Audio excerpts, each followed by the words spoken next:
Yn llwyd a hen ar benryn y tal yn eithaf gwerddon Llydaw fras a'i muriau'n herio'r môr di-ddal ei gwelais gyda'r bore glas San Malo.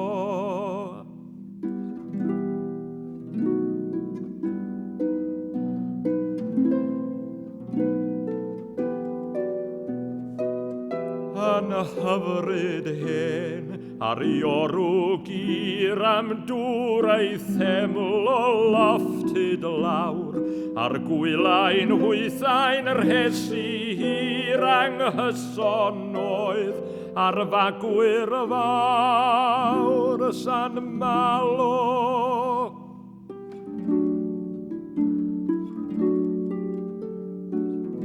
Ei dyfal seiri ers hirfaith dro yng nghrodi'r Llydawn ddwfn ei hun, heb ddim a geidwy henw ar go, ond cadarn waith ei dwylo'i hun, San Malo.